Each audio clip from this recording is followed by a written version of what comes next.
ചോദ്യം വായിക്കുക. 1 × 2 × 3 എക്സെട്ര 100.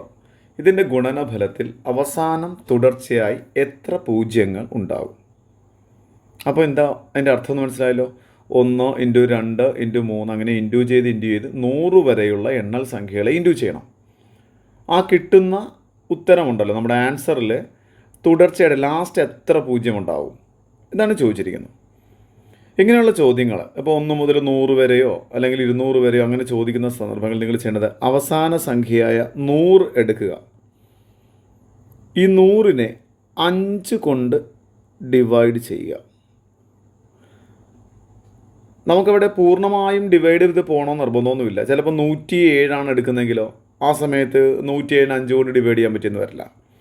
അപ്പം എത്ര തവണ ഇത് അടങ്ങുമെന്ന് മാത്രം കണ്ടുവച്ചാൽ മതി. ഇവിടെ കറക്റ്റായിട്ട് 20 തവണ നമുക്ക് കിട്ടും, അത് ഉറപ്പായി.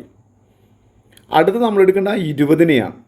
20നെ നമുക്ക് എത്ര കൊണ്ട് വീണ്ടും 5 കൊണ്ട് ഡിവൈഡ് ചെയ്യുക ഉണ്ടോ? 4 തവണയാണ്. വീണ്ടും ആ 4നെ എടുക്കുക. 4നെ 5 കൊണ്ട് ഡിവൈഡ് ചെയ്യാൻ പറ്റുമോ? ഇല്ല. ഒരു തവണ എന്ന് പോലും പറയാമല്ലോ. ഒരു 5 5 അതുകൊണ്ട് ഡിവൈഡ് ചെയ്യാൻ പറ്റില്ല. അപ്പോൾ ഇവിടെ ഒന്നും കിട്ടില്ല, അത് വേണ്ട. അപ്പം നമുക്ക് ആൻസർ എത്ര? ഇവിടെ കിട്ടിയ 20ഉം ഈ 4ഉം കൂടെ പ്ലസ് ചെയ്യുക. 24 പൂജ്യങ്ങൾ അവസാനമുണ്ടാവും. ഒന്നുകൂടെ നമ്മുടെ ചോദ്യത്തിൽ പറഞ്ഞിരിക്കുന്ന കാര്യം 1 മുതൽ 100 വരെയുള്ള സംഖ്യകൾ. അപ്പോൾ നിങ്ങൾ ആ 100 എന്ന് പറയുന്ന ആളെ എപ്പോഴും 5 കൊണ്ട് തന്നെയാണ് ഡിവൈഡ് ചെയ്യുന്നത്. ഡിവൈഡ് ചെയ്യുമ്പോൾ നമുക്ക് കിട്ടുന്ന ഹരണഫലം ആദ്യം 20 കിട്ടി, വീണ്ടും ആ ഹരണഫലത്തിന് 5 കൊണ്ട് ഡിവൈഡ് ചെയ്യുക. 4 കിട്ടി, വീണ്ടും ആ 4നെ നമ്മൾ 5 കൊണ്ട് ഡിവൈഡ് ചെയ്തു. നമുക്കത് പറ്റില്ല, ഒരു തവണ പോലും പറ്റില്ല. അതുകൊണ്ട് നമുക്ക് വിട്ട് കളഞ്ഞേക്കുക. ഇനി അവിടെ ഒരു തവണ കിട്ടിയാൽ ഒരു തവണ എഴുതണം. ഇപ്പോൾ അവിടെ 11 ആയിരുന്നെങ്കിൽ 2 തവണ, 2 10, ആ 2 തവണ എഴുതാം. ശിഷ്ടമൊന്നും നമുക്ക് കാര്യമാക്കണ്ട ഇവിടെ. അങ്ങനെ അതിനുശേഷം നമുക്ക് കിട്ടിയ ആൻസർ ആദ്യം ഹരണഫലം കിട്ടിയത് 20 പിന്നെ കിട്ടിയത് 4. അങ്ങനെ 20 + 4 24. ഓപ്ഷൻ ബി ആണ് നമ്മുടെ ആൻസർ.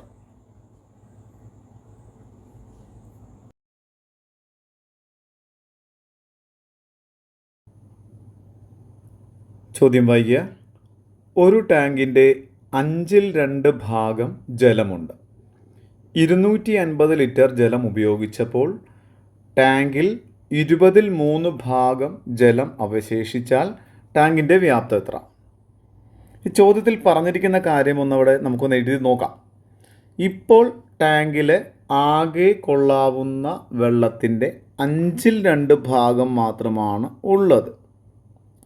അപ്പോൾ ആകെ എത്ര കൊള്ളാമോ അതിൻ്റെ 2/5 ഭാഗമാണ് ഇപ്പോൾ അവിടെ ഉള്ളത്. അത് എത്ര? ചിലപ്പം 600 ലിറ്റർ ആകാം, ചിലപ്പം 800 ലിറ്റർ ആകാം. എത്ര ലിറ്റർ ആയിക്കോട്ടെ, അത്രയും ലിറ്റർ വെള്ളമുണ്ട്. ആ ലിറ്ററിനെ ഫ്രാക്ഷനാക്കി പറഞ്ഞിരിക്കുന്ന ആകെ ഉള്ളതിൻ്റെ 2/5. ഇപ്പോൾ ആകെ 2000 ലിറ്റർ കൊള്ളുമെങ്കിൽ അതിൻ്റെ 2/5 ഭാഗമായ വെള്ളം അതിലുണ്ട് എന്നാണ് പറഞ്ഞിരിക്കുന്നത്. അപ്പോൾ ഇപ്പോൾ 2/5 ഭാഗമുണ്ട്. അതിൽ ഞാൻ എന്ത് ചെയ്തു? അത്രയും വെള്ളം ഉണ്ടായിരുന്നു, അതിൽ 250 ലിറ്റർ ഞാൻ ഉപയോഗിച്ചു എന്നാണ് പറഞ്ഞിരിക്കുന്നത്. എന്ന് വെച്ചാൽ ഇപ്പോൾ ഉള്ളതിൽ നിന്ന് വീണ്ടും ഒരു 250 ഞാൻ ഉപയോഗിച്ചു എന്ന് വെച്ചാൽ 250 ലിറ്റർ കുറക്കണം. 250 ഉപയോഗിച്ചെന്ന് വെച്ചാൽ ആ ഉണ്ടായിരുന്നതിൻ്റെ അകത്തുനിന്ന് 250 വീണ്ടും കുറഞ്ഞു. ഇപ്പോൾ എൻ്റെ അടുത്ത് 800 ലിറ്റർ ഉണ്ട്. 250 ഞാൻ ഉപയോഗിച്ചെന്ന് വെച്ചാൽ 800 - 250 അതല്ലേ മിച്ചം ഉണ്ടാവുള്ളൂ എന്ന് പറഞ്ഞാൽ 2/5 ഇവിടെ ഉള്ളത്. അതിൽ 250 ലിറ്റർ ഞാൻ ഉപയോഗിച്ചു. അപ്പോൾ 2/5 നിന്ന് 250 കുറക്കണം. അങ്ങനെ കുറക്കുന്നതാണ് മിച്ചമുള്ള വെള്ളം. അത് മിച്ചമുള്ള എത്രയാണ്? 3/20 അഥവാ 20/3. അപ്പോൾ 2/5 ഉണ്ടായിരുന്നു, 250 ലിറ്റർ ഞാൻ ഉപയോഗിച്ചു, മിച്ചം 3/20. അപ്പോൾ അതിൽ എഴുതുന്നുണ്ടല്ലോ 2/5 ഉണ്ട്, 250 ഉപയോഗിച്ചെന്ന് വെച്ചാൽ -250, അതാണ് 20/3. ഇനി നമുക്കൊന്ന് സിംപ്ലിഫൈ ചെയ്യാം. ഈ -250നെ ഞാൻ അങ്ങോട്ട് കൊണ്ടുപോകുന്നു. അപ്പോൾ അത് 250 + 250 ലിറ്റർ എന്നായി. ഇവിടെ ഓൾറെഡി 2/5 കിടപ്പുണ്ട്. ഇവിടെയുള്ള +3/20 ഇങ്ങോട്ട് വരുമ്പോൾ -3/20 ആയിട്ട് മാറും. നമുക്കിവിടെ ക്രോസ് മൾട്ടിപ്ലൈ ചെയ്യാം. അതിനേക്കാൾ നല്ലത് ഇവിടെ 20 കിടക്കുന്നതുകൊണ്ട് ഇവിടെയും 20 ആക്കിയാൽ മതി. അത് നമ്മൾ എന്ത് ചെയ്താൽ മതി? മുകളിലും താഴെയും 4 കൊണ്ട് ഗുണിച്ചാൽ മതി. അപ്പോൾ ഇവിടെ എന്തായിട്ട് മാറും? 8/20 എന്നായിട്ട് മാറും. ഇവിടെ 3/20 എന്നുണ്ട്. അതാണ് 250 ലിറ്റർ. 20 രണ്ട് സ്ഥലത്തും കോമൺ ആയിട്ടുള്ള ഡിനോമിനേറ്ററാണ്, ഒരെണ്ണം കാണിച്ചാൽ മതി. 20 മുകളിലുള്ള 8ൽ നിന്ന് 3 കുറക്കുമ്പോൾ എത്ര കിട്ടാം? 5 അതാണ് 250. ഇപ്പോൾ നമുക്ക് 5/20 വെട്ടാം. ഓരഞ്ച് 5 ആയി 4 20. അപ്പോൾ 4-ൽ 1 250. അപ്പം ടാങ്കിൽ കൊള്ളാവുന്ന വെള്ളത്തിൻ്റെ 4-ൽ 1 250. അപ്പോൾ ടാങ്കിൽ എത്ര ലിറ്റർ കൊള്ളാമെന്ന് ചോദിച്ചു കഴിഞ്ഞാൽ എന്ത് ചെയ്യണം? ആകെ കൊള്ളാവുന്ന ടാങ്കിലെ വെള്ളത്തിന് അളവ് എങ്ങനെ പറയും? 250 ഇൻറ്റു 4. ആ ബൈ 4 അങ്ങോട്ട് പോകുമ്പോൾ ഇൻറ്റു 4 ആവും. അങ്ങനെ എത്ര ലിറ്ററായി? 1000 ലിറ്ററാണ് ടാങ്കിൻ്റെ കപ്പാസിറ്റി. ചോദ്യം വായിക്കുക. 4 and 1/2 plus k plus 3 and 2/5 plus 2 and 1/3 is equal 15 and 2/5 ആയാൽ കെയുടെ വില എന്ത്? അപ്പോൾ നമുക്കിത് കെയുടെ വില കണ്ടുപിടിക്കാനായിട്ട് നമുക്ക് എന്ത് ചെയ്യാം? അപ്പോൾ ആദ്യം തന്നിരിക്കുന്ന കാര്യങ്ങൾ എഴുതുക. 4 and 1/2 plus K plus 3 and 2/5 plus 2 and 1/3 is equal to 15 2/5. ഇവിടെ സിംപ്ലിഫിക്കേഷൻ നമുക്കൊന്ന് ആലോചിച്ചാൽ കുറച്ച് എളുപ്പമാക്കാം. കാരണം ഇവിടെ ഒരു 15 2/5, ഇവിടുത്തെ ഫ്രാക്ഷൻ 2/5, ഇതും ഒരു 3 and 2/5. അവരെ രണ്ടുപേരും കൂടെ ആദ്യം സിംപ്ലിഫൈ ചെയ്യാം. കണ്ടോ? അപ്പോൾ അവിടെ നമുക്കെന്താണ്, നമുക്ക് അപ്പുറത്തോട്ട് നമുക്കൊന്ന് കൊടുത്താൽ, അയാൾ നമുക്കൊന്ന് അപ്പുറത്തേക്ക് കൊടുത്താൽ അവിടെ ഒരു 15 2/5 ഉണ്ട്. ഈ പ്ലസ് 3 and 2/5 ഇങ്ങോട്ട് പോകുമ്പോൾ -3 and 2/5. അയാളെ രണ്ടും കൂടെ ഒരുമിച്ച് പെട്ടെന്ന് സിംപ്ലിഫൈ ചെയ്യാം.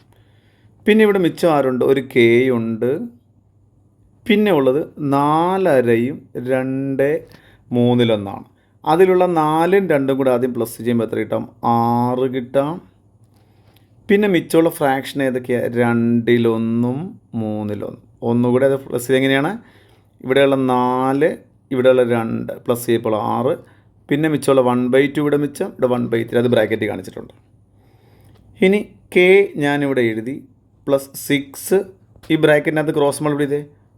1 into 3 3 plus 1 into 2 2 divide by 3 2s are 6 equal to, ഇവിടെ എളുപ്പമാണ്, 15 2/5 3 2/5 രണ്ടും കൂടെ എന്താ? രണ്ടും ഒരേ ഫ്രാക്ഷനാണോ എന്നിരിക്കുന്നത്. അപ്പോൾ 15-ൽ നിന്ന് 3 മാത്രം കുറച്ചാൽ മതി, ഫ്രാക്ഷനെ തൊടണ്ട. കാര്യം ഇപ്പോൾ 8.5-ൽ നിന്ന് 3.5 കുറച്ചാൽ നമുക്ക് എത്ര കിട്ടും? 5 കിട്ടും. കാരണം അരയും അങ്ങോട്ട് പോകും. പിന്നെ 8 - 5 കണ്ടോ? അങ്ങനെ ചെയ്യുന്ന പോലെ 12 2/5 3 2/5 2/5 2/5 അങ്ങോട്ട് കുറക്കുമ്പോൾ 0 ആയി പോകും. പിന്നെ 15-ൽ നിന്ന് 3 പോയാൽ 12 അങ്ങനെ എടുത്താൽ മതി. അപ്പോൾ അങ്ങനെ കിട്ടി. അപ്പോൾ കെ എത്രയാണ്? കെ പ്ലസ് ഇവിടെ 6 3 + 2 5/6. കെ 6 + 5/6 ആണ് ആര്? 12. അപ്പോൾ കെ കണ്ടുപിടിക്കാൻ എന്ത് ചെയ്യണം? ഇവിടെ ഒരു 12 ഉണ്ട്. ഈ പ്ലസ് ഫംഗ്ഷൻ അങ്ങോട്ട് പോകുമ്പോൾ -6 and 5/6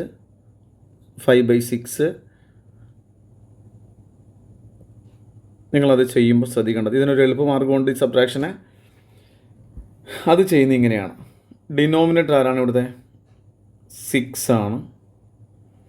ഈ 6ഉം 5ഉം തമ്മിലുള്ള വ്യത്യാസം എത്രയാണ്? 1 ആണ്.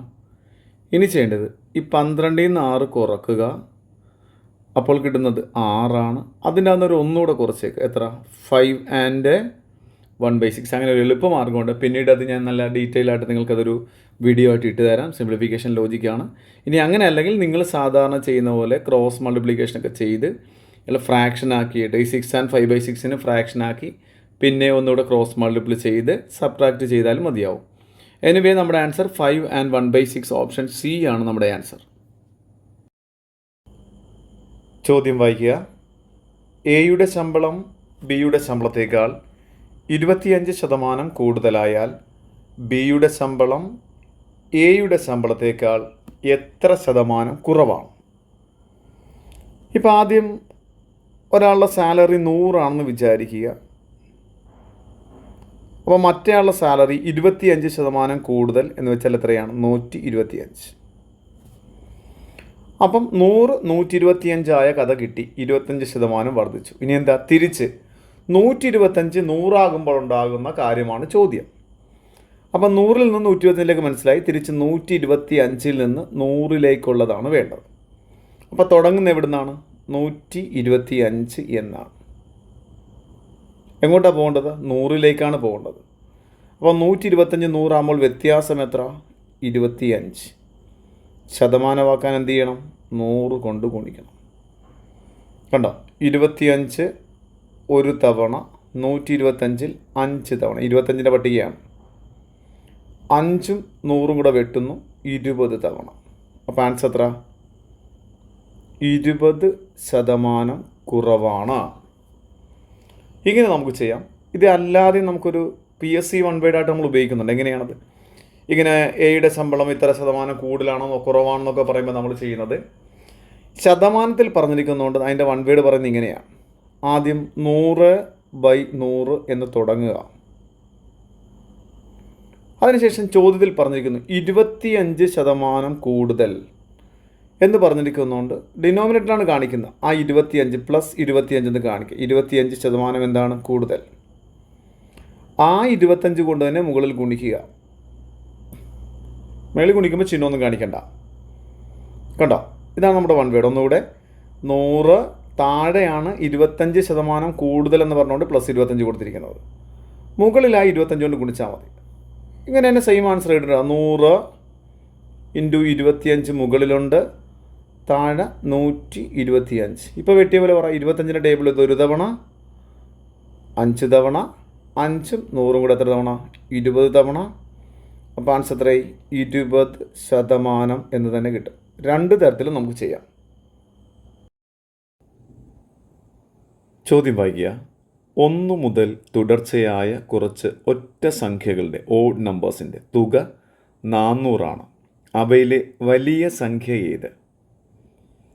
ഇവിടെ ചോദ്യത്തിൻ്റെ അർത്ഥമൊന്ന് മനസ്സിലാക്കി. 1, 3, 5, 7 അങ്ങനെ കുറച്ച് സംഖ്യകളെടുത്ത് കൂട്ടിയപ്പോൾ 400 കിട്ടി. എങ്കിൽ അങ്ങനെ എടുത്ത സംഖ്യകളിൽ വലിയ സംഖ്യ ഏതായിരുന്നു? അല്ലെങ്കിൽ അവസാനം നമ്മൾ ചേർത്ത സംഖ്യ ഏതായിരുന്നു? നമുക്കിതിന് സാധാരണ ഒരു ഇക്വേഷനൊക്കെ ഉണ്ട്. ആദ്യത്തെ n എണ്ണൽ സംഖ്യകളുടെ തുക എന്നും പറഞ്ഞൊക്കെയുണ്ട്. 1 + 3 + 5 + എക്സെട്ര n. ആദ്യത്തെ n ഒറ്റ സംഖ്യകളുടെ തുക n² എന്നാണ്. ഇവിടെ പ്ലസ് വരാൻ പാടില്ലേ. ആദ്യത്തെ n ഒറ്റ സംഖ്യകളുടെ തുക n² എന്നാണ്. നമുക്ക് അങ്ങനെയൊന്നും പോകണ്ട. അല്ലാണ്ട് നമുക്കൊന്ന് മനസ്സിലാക്കി ചെയ്യാം. നിങ്ങൾ ആദ്യം ആലോചിച്ചേ. ഈ 1, 3 ആദ്യത്തെ 2 ഒറ്റ സംഖ്യ കൂട്ടിയപ്പോൾ എത്ര കിട്ടി? 4 എന്ന് കിട്ടി. അടുത്തത് 1 + 3 + 5 അപ്പോൾ എത്ര കിട്ടി? 3 സംഖ്യ എടുത്തപ്പോൾ 3ൻ്റെ സ്ക്വയറാണ് 9. അടുത്തത് 1 + 3 + 5 + 7 4 എടുത്തപ്പോൾ 16 അഥവാ 4ൻ്റെ സ്ക്വയറാണ്. അപ്പോൾ 2 സംഖ്യ എടുത്തപ്പോൾ 2 സ്ക്വയറാണ്, 3 സംഖ്യ എടുത്തപ്പോൾ 3 സ്ക്വയറാണ്, 4 സംഖ്യ എടുത്തപ്പോൾ 4ൻ്റെ സ്ക്വയറാണ് നമുക്ക് കിട്ടിയിരിക്കുന്നത്. അപ്പോൾ എത്ര സംഖ്യ എടുത്തു എന്ന് അറിയണമെങ്കിൽ നമുക്ക് ഈ വന്നിരിക്കുന്ന സംഖ്യകളുടെ വർഗ്ഗമൂലം എടുത്താൽ മതി. ഉണ്ടോ? 16ൻ്റെ വർഗ്ഗമൂലം ആകുമ്പോൾ 4 ആൻസർ, 9ൻ്റെ വർഗ്ഗമൂലം ആകുമ്പോൾ 3 ആൻസർ, 4ൻ്റെ വർഗ്ഗമൂലമാണെങ്കിൽ 2 ആൻസർ. ഇതുപോലെ തുകയായിട്ട് നമുക്ക് തന്നിരിക്കുന്നത് 400 ആണ്. അപ്പോൾ 400ൻ്റെ വർഗ്ഗമൂലം എടുക്കുക. 400ൻ്റെ വർഗ്ഗമൂലം എത്രയാണ്? 20 ആണ്. അപ്പോൾ നമുക്ക് 20 സംഖ്യകൾ, എത്ര സംഖ്യകൾ എടുത്തു എന്നാണ് ചോദ്യമെങ്കിൽ 20 ഒറ്റ സംഖ്യകളാണ് നമ്മൾ എടുത്തത്. ഇനി നമ്മുടെ ചോദ്യം എന്താണ്? 1 + 3 + 5 + എക്സെട്ര. എന്നിട്ട് ഇവിടെ ഒരു എണ്ണൽ സംഖ്യ ലാസ്റ്റ് വന്നിട്ടുണ്ട്. ലാസ്റ്റ് സംഖ്യ ഒറ്റ സംഖ്യ വന്നിരിക്കുന്നു. അപ്പോഴാണ് 400 കിട്ടിയത്. എങ്കിൽ ഈ കെ എന്ന് പറഞ്ഞ സംഖ്യ ഏതെന്നാണ് ചോദിച്ചാൽ, അല്ലെ എത്ര പദമുണ്ടെന്നല്ല ചോദിച്ചാൽ. അതിനും നമുക്കൊരു കാര്യമുണ്ട്. നിങ്ങൾ നോക്കിക്കേ. ഇവിടെ നിങ്ങൾക്ക് ഈ ഒന്നാമത്തെ നിങ്ങൾ നോക്കിക്കേ. 1 + 3 4 അല്ലേ? അതെങ്ങനെ വന്നതാണ്? വേറൊന്നുമില്ല. ഇവിടെ വന്നിരിക്കുന്ന 2ൻ്റെ സ്ക്വയർ എന്ന് പറഞ്ഞാൽ 2ൻ്റെ ഇരട്ടി എടുക്കണം. ആ 2ൻ്റെ ഇരട്ടി എടുത്തിട്ട് 1 കുറക്കണം. അങ്ങനെയാണ് ഈ 3 എന്ന് പറയുന്ന അവസാന സംഖ്യ വന്നിരിക്കുന്നത്. അടുത്തത് അങ്ങനെയാണ്. 9 എന്നാണ് ഇവിടുത്തെ ആൾ. 9 എന്നുള്ളത് 3ൻ്റെ സ്ക്വയറാണ്. അപ്പോൾ ആ 3 അങ്ങ് എടുക്കുക. 3ൻ്റെ ഇരട്ടി എടുക്കുക 6. 1 കുറക്കുമ്പോൾ കിട്ടുന്ന 5 ആണ് വന്നിരിക്കുന്നത്. അതുപോലെ അടുത്തത് 4 ആണ്. 4ൻ്റെ ഇരട്ടി എടുക്കുക 1 കുറക്കുക. ആ വന്നിരിക്കുന്ന ആളാണ് 7 എന്ന് പറയുന്നത്. അതുപോലെ ഇവിടെ 20 നമുക്ക് കിട്ടിയിരിക്കുന്നത്. അപ്പോൾ 20ൻ്റെ ഇരട്ടി എടുക്കുക, 1 കുറക്കുക. അപ്പോൾ നമുക്ക് 39 കിട്ടും.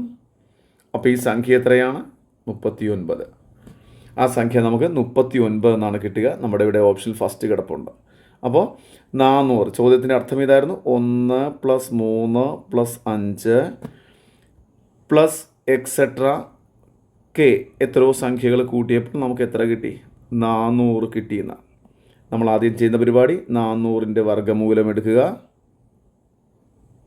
അപ്പോൾ 400ൻ്റെ വർഗ്ഗമൂലം എടുക്കുക. അപ്പോൾ നമുക്ക് 20 എന്ന് കിട്ടി. ഇനി എന്ത് ചെയ്യണം? ആ 20ാമത്തെ ഒറ്റ സംഖ്യ എങ്ങനെ കണ്ടുപിടിക്കുക? 20ാമത്തെ ഒറ്റ സംഖ്യ എന്ന് പറയുമ്പോൾ വേറൊന്നുമില്ല, 20 × 2 ഒരു 1 കുറക്കുക. അങ്ങനെയാണ് 20ാമത്തെ ഒറ്റ സംഖ്യ. അപ്പോൾ കെ എന്ന് പറയുന്ന സ്ഥലത്ത് വരുന്ന സംഖ്യ 39 ചോദ്യം വായിക്കുക. 215 + 215 = 2n ആയാൽ n എത്ര? തന്നിരിക്കുന്ന കാര്യം എഴുതിയിടുകയാണ്. 215ഉം 215ഉം കൂടെ കൂട്ടിയപ്പോൾ 2n കിട്ടി. അപ്പം നമുക്ക് മനസ്സിലാകുന്നതിനായിട്ട് നമുക്ക് ഏതൊരു സംഖ്യ എടുത്താലും അയാളുടെ കൂടെ *1 ഉണ്ടെന്നാണ്. അപ്പം ഞാനിവിടെ 215 × 1 എന്ന് കാണിക്കുന്നു. അതാണ് എൻ്റെ ആദ്യത്തെ 215 കാണിച്ചത്. രണ്ടാമത്തെ എന്ത് തന്നെ അങ്ങനെ തന്നെ കാണിക്കണം. 215 × 1 തന്നെ കാണിക്കണം. ഇതാണ് 2n. എന്തിനാ ഇങ്ങനെ എഴുതിയെന്ന് വെച്ചാൽ ഈ രണ്ടാളിലും കോമൺ ഫാക്ടർ ആരാണ്? പൊതുവായിട്ട് 215 ഉണ്ട്. ഒന്നിനെ നമ്മൾ കോമൺ ഫാക്ടറായിട്ട് എടുക്കാറില്ല. ഒന്നിനെ നമ്മൾ ആലോചിക്കേണ്ട. 215 രണ്ടിലും കോമൺ ഫാക്ടർ. അപ്പോൾ ഇവിടുന്ന് ഈ 215നെ പുറത്തെടുത്താൽ മിച്ചം ഇവിടെ ഉള്ളത് ആരാണ്? 1 എന്ന് പറയുന്ന ഒരാളാണ്. പ്ലസ് ഇവിടെയും 215നെ പുറത്തെടുത്തു, മിച്ചം അവിടെയും ആരുണ്ട്? 1 ഉണ്ട്. ഇതാണ് 2n എന്ന് പറയുന്നത്. അപ്പോൾ ഇവിടെ 215 ഉണ്ട് ഇൻറ്റു ഈ ബ്രാക്കറ്റിൽ വന്നിരിക്കുന്ന 1 കൂടെ കൂടുമ്പോൾ എത്ര കിട്ടും? 2 എന്ന് കിട്ടും. ഇസിക്കൽ എത്ര? 2n. വെറുതെ ഒരു 2 കാണിച്ചാൽ അതിൻ്റെ പവർ എത്രയാണ്? 1 ആണ്. അപ്പോൾ ഇയാൾ നമുക്ക് a⁻m × a⁻n എന്ന് ഉപയോഗിക്കാം. അപ്പോൾ 2 a⁻m × a⁻n എത്രയാണ്? a⁻m+n എന്നാണ്. അങ്ങനെ 15ഉം 1ഉം എത്ര കിട്ടി? 16 എന്ന് കിട്ടാം. ഇതാണ് 2n. അപ്പോൾ നമുക്ക് കിട്ടി 216 = 2n. 2 ബേസ് എലമെൻറ്റിന് തുല്യമാണ്. അപ്പോൾ പവറുകൾ തുല്യമായിരിക്കണം. അപ്പോൾ നമുക്ക് എന്ത് പറയാം? n = എത്രയെന്ന് പറയാം? 16 എന്ന് പറയാം. നമ്മുടെ ഓപ്ഷൻ ബി ആണ് ആൻസർ. ഇതിന് ഇത്രയൊന്നും ചെയ്യേണ്ട കാര്യമൊന്നുമില്ല. നമുക്ക് 1 വേർഡ് ഉള്ളതാണ്. ഇത് സ്പീഡിൽ ചെയ്ത് പ്രാക്ടീസ് ചെയ്യുന്നവർക്ക് അത് കുറേ പ്രാക്ടീസ് ആയിക്കോളും, 1 വേർഡ് ആകും. ഇത് സാധാരണ എല്ലാവർക്കും മനസ്സിലാകുന്നതിന് വേണ്ടിയിട്ടാണ് ഇങ്ങനെ എക്സ്പ്ലനേഷനായിട്ട് പറയുന്നത്. ചോദ്യം വായിക്കുക. 7 + 7 + 7 / 7 all divided by 7 + 7 + 7 / 7. നമ്മളിത് ബോർഡ് മാസിൻ്റെ ആപ്ലിക്കേഷനാണ് ചെയ്യാൻ ഉദ്ദേശിക്കുന്നത്. അതാണ് നമ്മുടെ സിമ്പിളായിട്ടുള്ള കാര്യങ്ങൾ. അവിടെ അപ്പോൾ ആദ്യം എന്താണ്? 7 + 7 + 7 / 7 ബ്രാക്കറ്റിലാണ് 7 + 7 + 7 / 7 എന്ന് വന്നിരിക്കുന്നത്. ഇവിടെ മുകളിൽ ആദ്യം നമുക്ക് ചെയ്യേണ്ടത് വേറൊന്നുമില്ല, ഈ വന്നിരിക്കുന്ന ഡിവിഷനാണ് ആദ്യം ചെയ്യേണ്ടത്. കാര്യം ബോർഡ് മാസ് അനുസരിച്ച് ആദ്യം അവിടെ എന്താണ് ആദ്യം വരേണ്ടത്? ഡിവിഷനാണ്.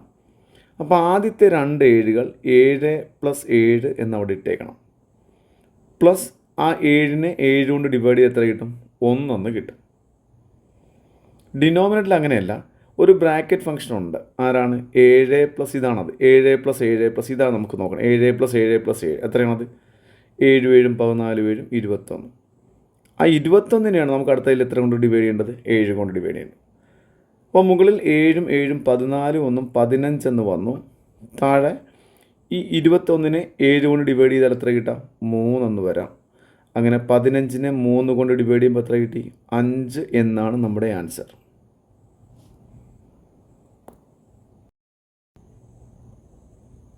ചോദ്യം വായിക്കുക. p+2, 4p-6, 3p-2 എന്നിവ ഒരു സമാന്തര ശ്രേണിയുടെ തുടർച്ചയായ പദങ്ങളായാൽ p എത്ര? ഇവിടെ നമ്മൾ മുൻപ് പഠിച്ച ഒരു ചെറിയ ഇക്വേഷനാണ് പറയേണ്ടത്. എങ്ങനെയാണ്? ഇപ്പം എയും ബിയും സിയും ഇവ ഒരു സമാന്തര ശ്രേണിയുടെ തുടർച്ചയായ 3 പദങ്ങളായാൽ എങ്ങനെ നമ്മൾ പഠിച്ച ഇക്വേഷൻ 2b എന്ന് പറയുന്നത് a+cക്ക് തുല്യമായിരിക്കും. എന്ന് വെച്ചാൽ ആ തന്നിരിക്കുന്ന 3 പദത്തിൽ ആദ്യത്തെ പദവും അവസാനത്തെ പദവും കൂടെ കൂട്ടുന്നത് രണ്ടാമത്തെ പദത്തിൻ്റെ 2 ടൈംസിന് ഈക്വൽ ആയിരിക്കും.